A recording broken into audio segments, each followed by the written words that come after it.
ఈమె యొక్క విశిష్టతను ఇక్కడున్న పూజారి అడిగి తెలుసుకుందాం. నమస్కారం అమ్మ. నమస్కారం అమ్మ. పొదిలమ్మ గురించి ఈమె విశిష్టత గురించి మాకు తెలియజేస్తారా? మన పొదిలమ్మ తల్లి మన మాదారి వారి పాలెం వాళ్ళ ఆడపడుచమ్మ. ఏమకి 7 అన్నగారు. ఈ 7 అన్నగారికి అన్నం ఎత్తుకొని వస్తుంటే ఒక ఆయన ఎదురయ్యి అమ్మ అన్నం పెట్టమ్మా అన్నాడు. అన్నం పెట్టమ్మా అంటే నాకు పెట్టింది.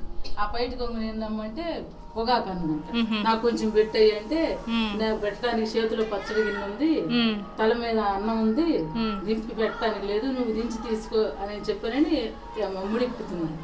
ఆ ముడిప్పే సమయంలో వాళ్ళ అన్నయ్య వాళ్ళు చూసి, ఎందుకమ్మా నువ్వు అట్లా, ఎవరు ఇంకా రాలేదమ్మా, ఆకలి వేస్తుంది నాకు, ఇంకా రాలేదని ఎదురు చూస్తా ఉంటే ఆ ముడిప్పే సమయంలో వాళ్ళ చిన్నన్నయ్య చూసి, ఏంది మన అమ్మాయి ఇంకా ఇంత ఆలస్యంగా ఎవరో మన అమ్మాయి పేడ్సం కొట్టుకొని చేస్తున్నారు అని ఆలోచించి అనుమానించి ఇక్కడికి వచ్చిన తర్వాత అమ్మవారిని ఆ అన్న మీరు కాళ్ళు కడుక్కొని రండి అని చెప్పని మిగతా వాళ్ళని అందరిని పంపించి 6గురిని ఈ చిన్న అన్నయ్య చూసి ఆ అమ్మ నువ్వు గట్టెగదోయమ్మ అని చెప్పాను.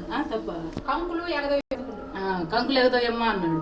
కంకులు సరే నేను వంగి ఎగదోస్తున్నాను. ఈ ఎగదోసే సమయంలో అమ్మాయి మీద వేసేసి మళ్ళీ గబాగబా తిప్పాడు. కనపడకుండా తిప్పేటప్పటికి వీళ్ళు అమ్మాయి ఏదని మిగతా అన్నయ్య వాళ్ళు అడిగారు. అటెటో ఆడుకొని పోయిందిలే వస్తుంది అని చెప్పని అంటా ఉన్నాను. ఇంకా ఎక్కడ పోయింది, ఇంకా రాలేదంట అని ఇంటికి వెళ్ళిపోయాను.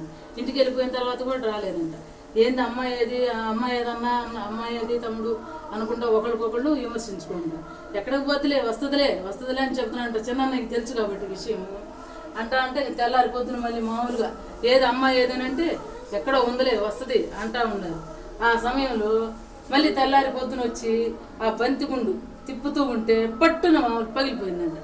ఏంది బండ తగిలింది అని చెప్పి నేను ఇట్లా చూసుకునేటప్పటికి నేను అందరినీ మామూలు వాళ్ళందరికీ కళ్ళిపోయి అక్కడ పడిపోయింది. ఇదేంది మనకు ఎప్పుడు లేదే అని చెప్పి నేను ఆశ్చర్యంగా వాళ్ళు అనుకుని ఒకరికొకళ్ళు అనుకునే లేకనే ఆ బండ కూడా బూడిదైపోయింది.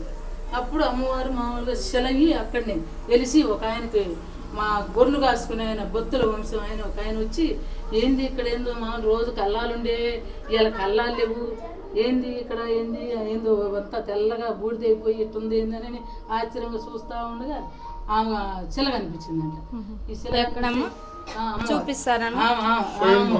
స్వయంభు ఈ తల్లి పట్టు అని చెప్పని బయటప్పటికి అమ్మ ఇదేనని చెప్పి ఆశ్చర్యపోయి ఆ గొర్రెలు కాసుకునే యాదవరాజు అని ఆయన కంటపడి ఇట్ట నాకు నువ్వే పూజ చేయాలి, నేను అమ్మవారిని మాది మాదారి వారి పాలెం, నేను ఇక్కడే గెలుస్తాను, ప్రతిలాంబికాదేవిని నేను, నాకు నువ్వే పూజ చేయాలి అని చెప్పని కోరుకున్నాను.